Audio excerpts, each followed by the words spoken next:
Hi, welcome to It's a High Raw Light. Today we are going to make onion crackers. Penny the other day on Raw Food Rehab, you guys all know Raw Food Rehab, but if you don't, just check it out. She said that she tasted a friend of hers crackers that were so crazy off the hook good, but because the cracker recipe she used was from a recipe book and she didn't have permission to print it, she just gave the ingredients but not the amounts or anything. But it just, I was like, I'm jonesing for some onion crackers. So yesterday, I just took 1 cup, I'll put the recipe on the end, but 1 cup of flax seeds. I had a mixture of golden flax and brown flax. And then I took cups of pure water. And then I thought I was going to do this last night, and I didn't. So these have been soaking for a really long time. We'll see how gloopy they are when I pour it into the bowl. Okay, look, this is my onion. It's 1 Vidalia onion, 1 big gigunda, or as Zoe says, hunormous. It's a hunormous onion. That's what I'm going to use. I've made onion bread before on the show and everything, and I slice it on the mandolin, but this time I decided I'm going to chop it up in the food processor. Okay, so here is my 1 cup of flax seeds that have been soaked in 2 cups of pure water overnight. Oh, they're super gloopy. Did you see that slop out of there? That's good. That's a good texture. You don't have to soak them overnight. It doesn't take that long. I just got really busy. That happens. Hold on. Lunch. Okay, so I'm going to chop up these onions. Okay. Oh, you know what? I went a little crazy and it got a little liquefied in there, but that's okay because I am not going to add in any water. So it's okay if my onions got kind of drippy. Okay, so I plop my onion in. I think that might work out good. Did you see how kind of liquidy that is? All right. Now, all I had left in the fridge was a 1/2 cup of my raw organic sunflower seeds, and what I did was I poured it into the food processor and chopped them up a little and then just stuck them back in my jar. So some of the seeds are whole, some are cut in half, some are kind of dusty. I just wanted to mix up the texture a bit. So it was a really nice 1/2 cup of the sunflower seeds.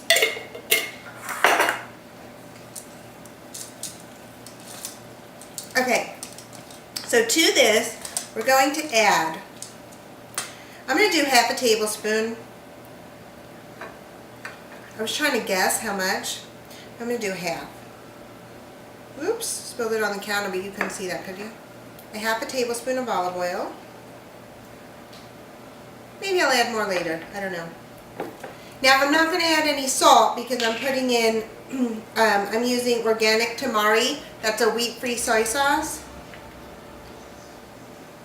I think 1 tablespoon would be too much. So I'm going to do 1/2 and then I'll give it a good sniff after I mix it and decide. Because whenever I use Tamari or Nama Shoyu or any kind of a soy sauce and put it in the dehydrator, it takes over. It's all I taste. It's crazy. Now I haven't used agave in a really long time. That was one of the ingredients that she listed, and this has been in the closet for a while, but whatever. I don't feel like being creative and making up my own sweetener. I have some raw honey, but I'm just going with the agave. You gotta play, do what you want, you know what I mean? Okay, so I did 1/2 tablespoon of olive oil, 1/2 tablespoon of the organic tamari, and 1/2 tablespoon of agave. Got your onion in there and your flax seeds.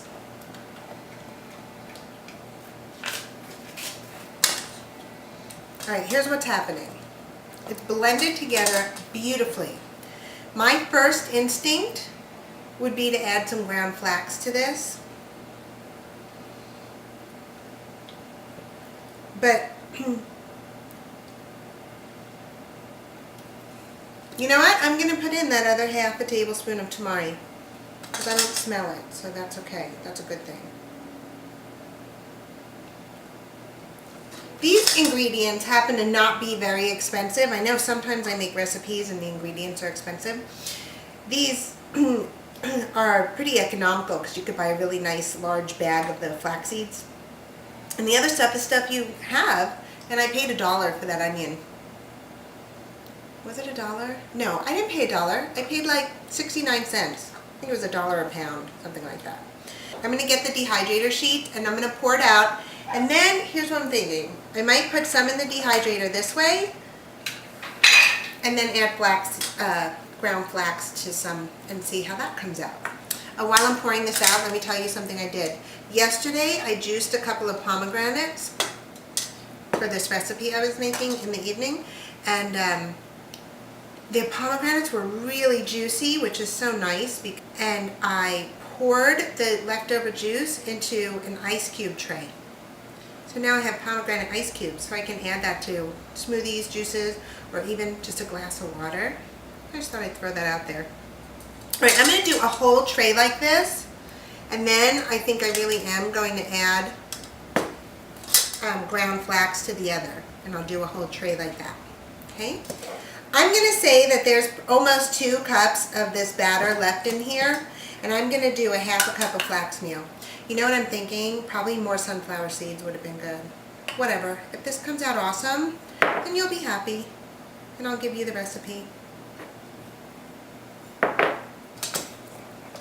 Would it be terrible if neither tray was good? You know I'd use it anyway. Find a way. I don't like to waste a thing.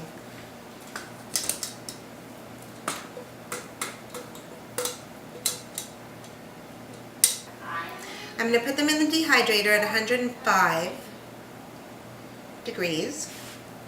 I will get these in the dehydrator and then check back with you probably in 12 to 18 hours, something like that. Wish me luck! Hello, it is about 20 hours later and I have really good news. Really good news. Both trays, awesome. Sorry, onion crackers, crumbs. Okay, so here's the deal. My day got a little hectic yesterday, and so I don't think it would have taken 20 hours to dehydrate, but that's just my time frame. And since these came out utterly perfect, I'm just going to tell you what I did. It was 9 hours in the dehydrator at 105, and then I scored them. So I pulled them out, took my pizza cutter and scored them. And then 8 hours after that, I flipped them off of the Teflon sheet onto the mesh sheet. And then 3 hours later, I pulled them out and now I'm singing the praises of the onion cracker. Now here's the question. Which do I like better? With the flax meal or without the flax meal? Let's do a comparison. First, let's look at how beautiful these are. Check it out. Okay, this is without. You could tell it's a little more golden. I can see if you used all golden flax seeds, it would be a really pretty light color. The ones with the flax meal, because it was ground brown flax seeds, so it's a little darker. Here's the difference I got right away. The cracker without the flax meal is a little more fragile, and the ones with the flax meal could definitely handle a heartier topping. Taste-wise, well, let's just check again, okay, because I think I forgot. So good. Oh my God, so good. Very crunchy and chip-like. And the flavor is amazing. They don't need anything. I wouldn't put anything on these, they're so good. Okay, wait, don't bite that one again. Okay, the one with the flax.